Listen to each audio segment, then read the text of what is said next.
Welcome back, everybody. Today we're going over the Daniel Defense V11 Pro series rifle. So I've reviewed the V11 in the past. Excellent rifle, definitely one that I recommended in that video, and I still do. The Pro has some differences in it though, and pros and cons for certain people. We're going to get into those coming up next, but what we're going to do is shoot it a little bit more, let the dogs take a look at it, and then get into some of the specifics that go into the V11 Pro versus the other Daniel Defense offerings. And at the end, we'll let you know what we think of it overall.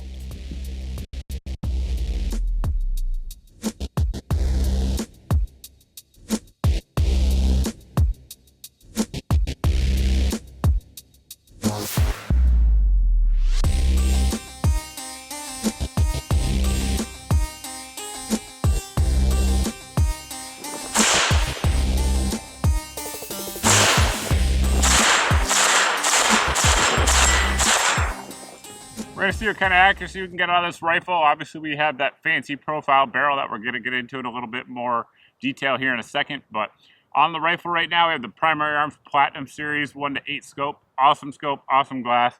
I have a full review of it. It's sitting in an American Defense mount, 34mm type, and CTK precision rest.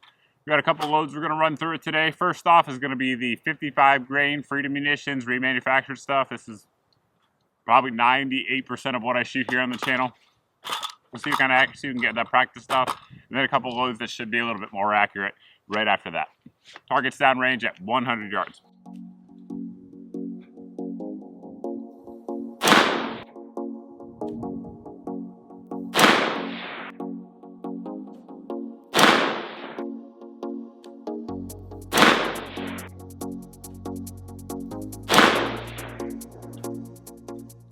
I tell you, one thing you absolutely cannot blame for any accuracy issues I may have is that trigger. And Geissy trigger's phenomenal. Yeah, they've certainly earned their reputation over the years here on the channel and elsewhere. So we'll load up some 69 grain Sierra Match King ammo from Gorilla Ammunition.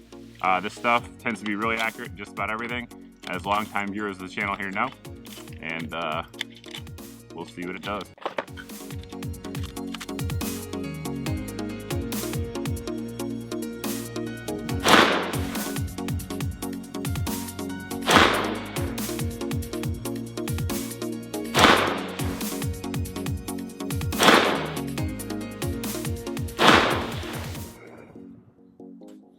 So far, these groups are looking pretty good. Last up, we have the 69 grain hollow point boat tail round from Freedom Munitions. This is part of their match series, Pro Match, I believe. It has the wrong box, so just look the other way on that. But this is one of their early runs of it, early lots, before they had their fancy boxes. So we'll see what that does.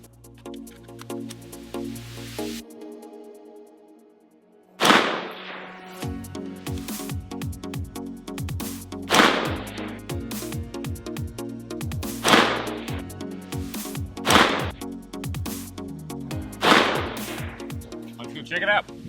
So I'd say that's a pretty accurate barrel. I could see the groups from where I was, but getting up here, it's even better. So start out with the 55 grain Freedom Munition stuff.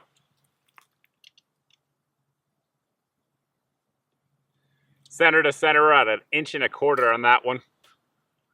Then to the Gorilla, we move down.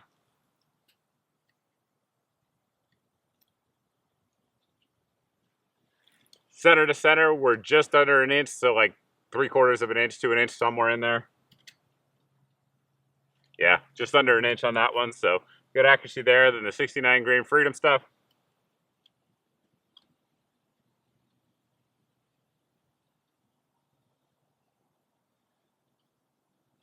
It's right in between 1/2 inch and 3/4 inch, so hey, say what you will about this rifle, whether it's expensive or whatever, but the thing can shoot. No doubt about that. We'll get into the details of the rifle here, starting at the rear, and we'll address the buttstock, which is one of the more controversial things for Daniel Defense rifles. I have no issues with it. I think it's just fine. It's very comfortable to me.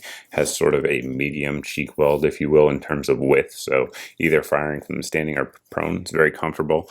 The one thing that's a little bit awkward for most folks is the adjustment knob here. Instead of pulling up on the rear of the tab like you do on most, you pull up here, and then you adjust it. Now, the tube it's sitting on is a 7075 T6 mil-spec style, mil-spec material extension. It's got the dry film lubricant in the inside. Very good quality all the way around. Nothing to complain about there. I should also mention that the stock has QD points here at the rear. There's also a QD point here at the rear of the receiver. Moving forward, one of the few critiques of this rifle that I'm going to have is going to be the staking here on the cast on that. Very weak. Honestly, I would expect better from Daniel Defense. I would imagine if you called their customer service, they would actually restake that for you, but it's very weak, as you guys can see there from the photos we're rolling in. So moving forward, we have the pistol grip here, and this is just like the stock, a glass-filled polymer. So I would imagine it's Zytel. They don't say that on their website, but I would imagine it is. And then we have this rubber overmolding here on the grip, and the actual grip itself is the trigger guard. It's one piece, all molded together. I have no issues with that. It seems strong enough. The one thing I personally don't like is that it has the finger bump here in the same position as the A2 grip. So myself personally, when I'm gripping it, I tend to be up really high, and that sort of rests right on my actual middle finger. So it's not the most comfortable for me, but that's going to vary, of course, person to person. The trigger in the rifle is phenomenal. It's one of the big upgrades you get from the V11, in my opinion, with the Pro series, and it's the Geissele Automatics Super Dynamic 3-gun trigger. That is what it's called. That's not me describing it. So it has the flat face there, as you can see. Like all Geissele triggers, like we talked about earlier during the accuracy portion, they're just awesome. Some of the best, if not the best out there on the market. And you can see there, I'm going to hold here on the bottom so you guys can actually see the trigger moving, but put it on fire and almost no movement, very crisp break, slight amount of over travel, and then just a little bit of movement forward.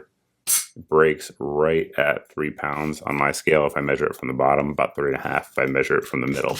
But you just can't complain about that trigger at all, and it definitely helps with accuracy and speed. Both the upper and lower receiver on this rifle are forged 7075 T6 aluminum. It's type 3 hard anodized, mil-spec stuff all the way around. We have the M4 V11 Pro up here on the upper, as well as the chambering in 5.56. Now, Daniel Defense, of course, makes other calibers, so it's important that they mark those, because I know there are some 300 blackout rifles out there. So just in case you have a Daniel Defense collection of rifles, it will help remind you what to actually put in the magwell here. Now, speaking of the magwell, we have a opened up flared magwell. Longtime viewers of the channel know I'm a huge fan of that. I see no reason that every company on the market should not do that.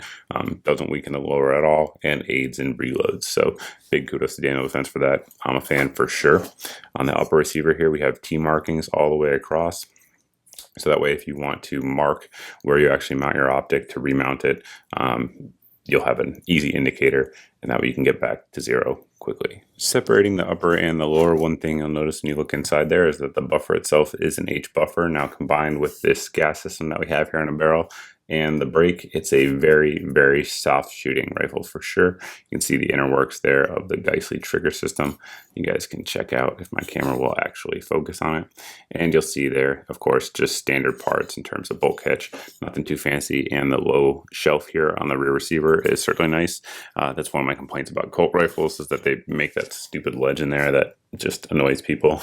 And it's to prevent you from, of course, dropping a full auto sear in there. Daniel Defense doesn't have that. Hopefully one day, if the NFA is repealed, we'll just get to work there with those full auto sears. The upper receiver here has a shell deflector as well as the forward assist. I know some of the sort of 3-gun type guns out there don't have the forward assist. It's one differentiating feature there for the Daniel Defense. It also has the M4 feed ramps up underneath, and it has this polymer dust cover, which some folks I've seen criticize online. I see no issue with it at all. The purpose of the dust cover is to keep dust out, and polymer and aluminum do that equally well. Looks kind of cool with the flat base as well, and has the DD logo on there. Again, I know some folks don't like it, so I guess it is what it is at that point. I believe it was about 4 years ago now where I did a video on AR-15 bolt carrier group selection, and one of the ones I recommended was the Daniel Defense. It's always been a good bolt carrier group. The specs are awesome, so we'll get into those here in just a second. But before we do that, we'll get into the actual charging handle that comes on the rifle. It's the BCM Gunfighter. This is the Mod 4, I believe. Yes, Mod 4, so relatively small latch there, but it certainly is much larger than the standard one, so it definitely aids when running the charging handle, particularly if you have large optics on there, or even like some of the 1:6s and stuff that competitors will run on there. So the carrier itself is phosphated, full auto profile, has the chrome lining, very aggressively staked gas key, which certainly is good, and the materials are mil spec, you know, tool steel where it needs to be, all that stuff. And like I said, bolt carrier groups on the DD rifles are just very good. So the bolt itself is 158 Carpenter steel.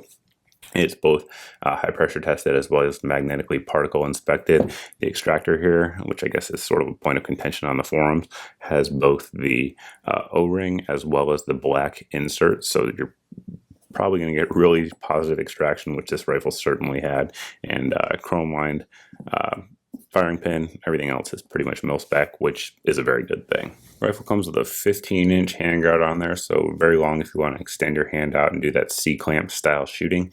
We have key mod attachments at the 3, 6, and 9 o'clock positions. You can see on top, it's also T-marked for mounting accessories, lights, lasers, what have you. And one thing that's really good about the Daniel Defense rifles is the lockup system. Very strong, very secure system. This has been out, this type of system anyway, by Daniel Defense has been out for years, and it's proven. I know a lot of military units are using it, so it's certainly a very high quality, very strong system overall.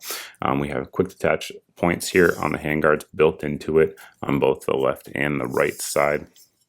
And all in all, seems to be a very high quality handguard. It's made out of 6061 aluminum, and it is heat treated and anodized, as you guys can see. Underneath the handguard, we have a pinned low profile gas box, so very strong system for sure. The barrel itself is 18 inches and it has a rifle length gas system. It is Daniel Defense's S2W, which I believe stands for strength to weight profile barrel. Now, essentially, I'm just going to kind of give you an overview here of what it is, and we'll show you one. I actually have a strength to weight barrel here. This is an older one I never put into a build. Now, this particular one that I'm showing you here on the bottom is a mid-length system. This one on the rifle here on the V11 Pro is a rifle length gas system, but the profile is very similar, and you can kind of see back here up until the gas block, which of course is a little bit further out here, but the rifle length is essentially a heavy profile barrel, and then after that it tapers out and lightens up. Now, the idea of that is very similar to what BCM does with their enhanced lightweight barrels and what Ballistic Advantage does with their Hansen profiles. The difference is those start out a little bit lighter and then taper down. This one starts out heavy and then tapers down. So it makes the gun a little bit front heavy, and it's kind of one of my critiques of the rifle. Now, if you're using this as sort of like a SPR or DMR type rifle, and you're going to be doing a lot of shooting from the prone or barricaded type positions, no issues at all. But the rifle itself, without optics, comes in over 7.5 pounds, which is pretty heavy for an AR-15 variant. So that barrel profile has a lot to do with it, and it makes the gun a little bit front heavy when you're firing it from the standing position. But that is the barrel and the profile there, and the barrel itself is made from 4150 CMV mil-spec steel. It's magnetic particle inspected, high pressure tested, chrome lined, cold hammer forged, very, very high quality barrel. And you guys saw how it shot out there. It shot excellent, so no issues at all with that.